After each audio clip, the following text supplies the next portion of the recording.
hearty good morning to all my ninth class students. I really hope that you people are doing your studies well. Now, students, I have been noticing one thing that very few of you are watching my videos because I get very less views, some 20, 24 views or 36 views on my ninth class videos.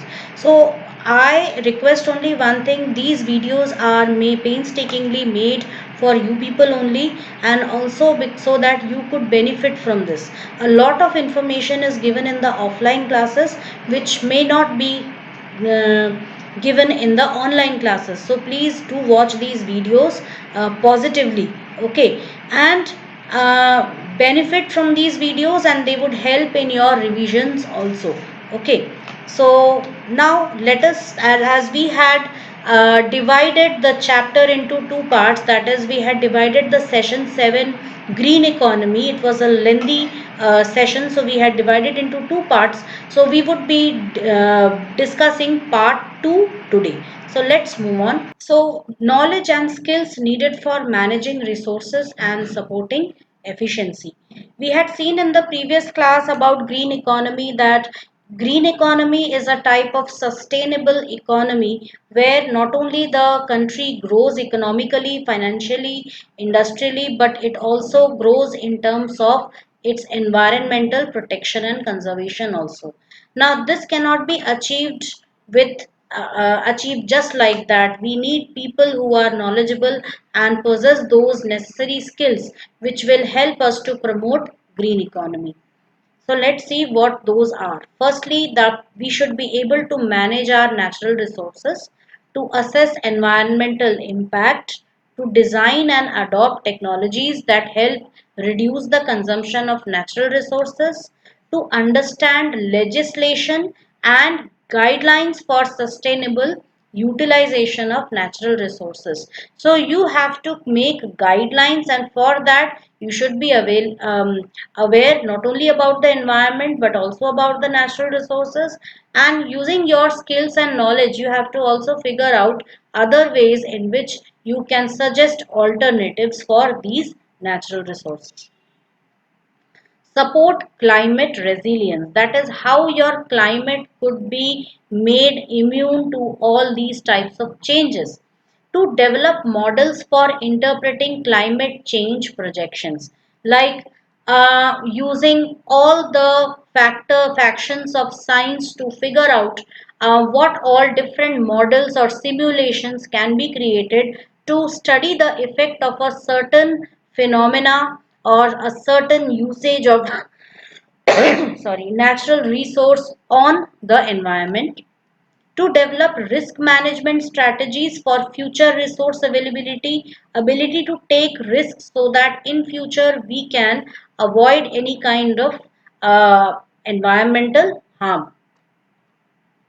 To adopt technologies that improve resilience, that is, which improves the strength. Support resource efficiency, to develop resource efficient business models, to develop and adopt technologies that maximizes resource utilization and reduces waste. We have already seen all those ways in which natural resources can be conserved and waste production can be reduced. So we have to adopt such technologies with which we can easily achieve this, like sustainable sourcing and circular procurement. Choose renewable and non-toxic materials for building houses, setting up industries. So whatever we do, we should look for all the all the renewable sources of energy. Second is circular design for reuse and repair. Wherever you can reuse some material, always go for that. Construction and production, reduce manufacturing waste. Consumption and use, maximize life cycle through new business models. Go for such products which come with minimum packaging, recover valuable materials. So this way what you can do is you can create technologies which would maximize resource utilization and reduce the production of harmful waste. support low carbon industry. Always those industries and factories should be encouraged which release less carbon dioxide in the air, in the to the atmosphere.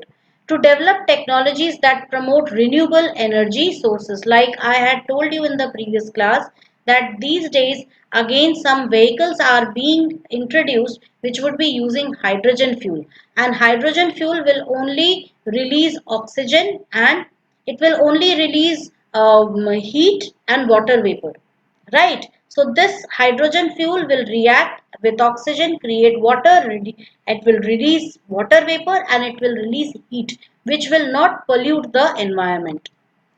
To design and adopt technologies and products that minimizes carbon emissions, like in this first example you can see operational energy, construction site, building materials, CO2 is emitted continuously, but in the second model renewable energy is used. Carbon, whichever, if ever carbon is created, it is stored somewhere, and renewables offsite, that is carbon is balanced, it is just stored somewhere and not allowed to react with oxygen which creates carbon dioxide. Then green skills. So green skilling is crucial for making a transition from energy and emissions intensive economy to cleaner and greener production and service. So it also prepares people for green jobs that contribute to preserving or restoring the quality of environment while improving human well-being and social equity. So for this, many technologies have been developed to use solar, harness solar energy like solar lights, solar cookers, solar water heaters. Installation of solar panels and appliances requires engineers and technicians, of course. And you might have also seen the huge wind turbines which are around 300 feet tall.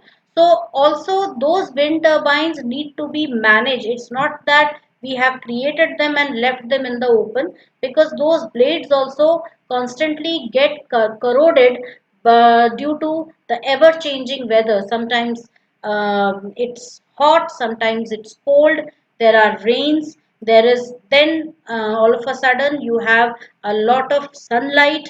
So because of this changing weather also, it causes erosion of the blades, and those blades have to be constantly repaired. So we need people who are not afraid of heights, who can climb very high on these huge towers, that is huge 300 feet turbines, and they can hang on through with the help of a rope on those blades, and they could repair them. So we need some brave people for handling them. We need engineers and technicians who can constantly work on developing these new models, and also who can install these and repair these and maintain them at your household as well, and for domestic purposes also, as well as for industrial purposes. Vocational training programs have to be conducted, so focus on vocational or technical skills rather than soft or green skills. So green skills contribute to preserve. Green skills will give you the knowledge about preserving environment, the importance of conserving nature, but for this, for implementing this, we actually need technical skills, so that we can protect, we can create jobs with protect ecosystems and biodiversity, reduce energy, minimize waste and pollution. The National Skill Development Mission, it was officially launched by the Government of India in 2015. It was developed to create convergence across sectors and states in terms of skill training activities. So they created they started this vocational training, and even this green skills chapter was added to your vocational subject, that is information technology, keeping in mind this very factor that we have to train our coming generations so that they could build all these things, they could uh, give their contribution in, in creating green jobs, in promoting green economy and sustainable development. So you people are also a part of this. Okay. So green economy, good communication skills and green building. These three things are important if you really, if really we need to solve the problem of environmental protection. So green skills are going to be more important. Good communication skills are also needed so that people from various sectors could communicate and work together. And green buildings, creating green buildings is also very important. So Green Skill Development Program, it was launched by the Ministry of Environment, Forest and Climate Change. So you can see over here, would you like to work for the environment today? Enroll to create a better tomorrow. So you can apply online on this site, that is gsdpenvis.gov.in. For more info, you can also visit this website, and you can also follow them on Twitter and Facebook. Application window open from 15 to 31st May 2018. So this is a screenshot which I have taken. They might be carrying out this program even now. So this is an initiative for skill development in the environment and forest sector to enable India's youth to get gainful employment, self-employment, called Green Skill Development Program. This program endeavors to develop green skilled workers who have technical knowledge and commitment to sustainable development.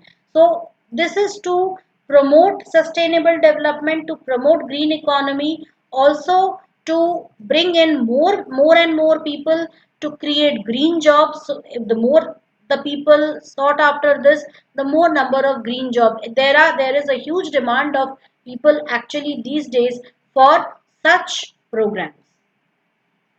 A green job is employment in any industry that contributes to preserving or restoring environment quality in that sector and allowing for sustainable development. So it includes jobs that help protect ecosystems and biodiversity and reduce energy, materials and water consumption through high efficiency strategies. So we can protect ecosystems, we can protect biodiversity, we can reduce energy, reduce material consumption and reduce water consumption also through these jobs, and eventually it would lead to protection of environment. Some of the sectors which have the potential for green jobs are as follows: organic farming, watershed management, rainwater harvesting. We need people who can actually do this. Water quality technician is needed for checking the quality of water. Then rainwater harvesting professionals and technicians, solar pump technicians, greenhouse or polyhouse professionals and technicians. So you can see that we need technicians and people. There is a huge demand of people for such works because environmental conservation is the main issue these days. Hence, it is highly recommended that these people and technicians should be hired in large numbers so that they can contribute towards this sustainable development and eventually promote green economy. Construction also, planning, design and manufacturing of energy efficient lighting appliances and equipment, like switching from light bulbs, the ordinary bulbs, to LED bulbs which are energy efficient. You can see that one such LED bulb, it can give the light, it is equivalent to 9 such ordinary bulbs, and it takes less energy. Understood? Increasing efficiency of existing buildings through energy audits. What is energy audit? Like auditing is actually a thorough check is done on figuring out how much consumption of energy and natural resources is done by a particular apartment building. That is how much electricity is consumed, how much water is required, how much waste is generated, okay, how much natural resources are needed. So that is known as energy audit. Planning, design and construction of green buildings. Of course, we need builders who keep green building or green design in mind, and they plan the projects for constructing green buildings. Green plumbing using sensor based equipment. So these days, for reducing the consumption of water also, such green plumbing is used. Like you can see the toilet seat here, it has an automatic vacuum system which flushes automatically using vacuum. Okay, it just takes off the fecal material in one blow. So that helps us to reduce the consumption of water. And also sensor, you have sensor touch over here. You have sensor based faucets also. Just place your hand near it and the water will flow. And the water is made, a small quantity of water is made to flow. It is converted into foam and then it flows. So this also reduces the consumption of water, waste of water. Green builders can provide green jobs because they need architects, engineers, contractors, as you can see, valuation, property consultants who can provide services for creating green buildings. Green design professionals, green workers are needed. Like I told you, this is a person who will be probably climbing this huge tower and cleaning the blades or repairing the blades. Then energy. Research, construction and monitoring of power plants, including plant efficiency and carbon sequestration. That is how much carbon is being emitted. Increased power plant efficiency. Solar cell technicians and engineers are required. Wind energy professionals are required. And wind energy workers are also required for constantly repairing the turbines. Biofuel professionals are also required to constantly keep researching new ways of creating fuel from bio waste. And one simple example I'll give you: bio toilets in aircrafts and trains. That is one very new innovation that has been done. So it is strictly instructed not to throw any plastic waste like sanitary napkins or any plastic material, any plastic cutlery, nothing of that sort, or any polythenes. These should not be disposed of in that, because it contains a pot, actually a huge container, which takes in all the waste and it would be later be transported to biogas plants for generation of biogas. Okay, so hence all these plastic wastes have to be avoided there. So again, the technicians are needed for managing that also. Wave energy producers, those who work for tidal wave electricity production. So you can see this huge pipeline, which actually is it contains a series of turbines underneath, which constantly rotate because of the high tides, and we need technicians for maintaining these, because of being constantly submerged under seawater. These huge pipelines and these huge turbines, they also get corroded by the salty water.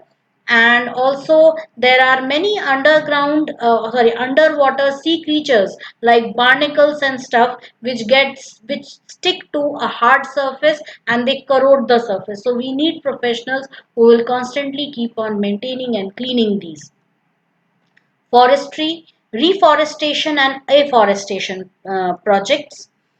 Agroforestry for and vertical farming for better utilization of natural resources. You can see that along with farmland, planting trees so that forests also keep growing along, because usually it is the norm that to gain more land for agricultural purposes, forests are being cleared.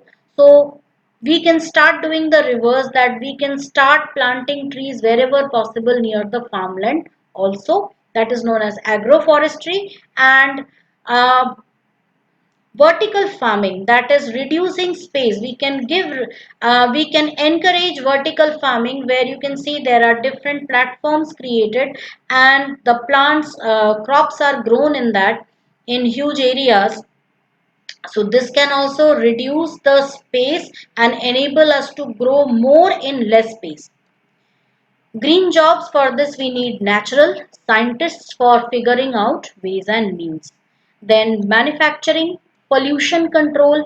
These days you can, by just investing around 10,000 rupees or 50,000 rupees, you can set up a pollution under control center near any mm, gas station.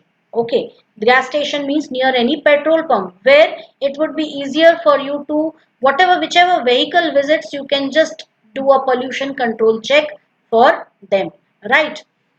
And you can also earn money for that. Energy efficiency, so you can again, these days there is a need for energy efficient devices also, electronic devices also, because they help in reducing our electricity bills. Recycling waste materials, we need people for that also. And green products, greener products, and specifically targeted green stores, that is retail market also, we need green stores which only promote or only sell greener products. Green salesperson, accountants, cashiers, sales associates are needed for that. Automotive and transport, research and design on more fuel efficient vehicles and on public transport system.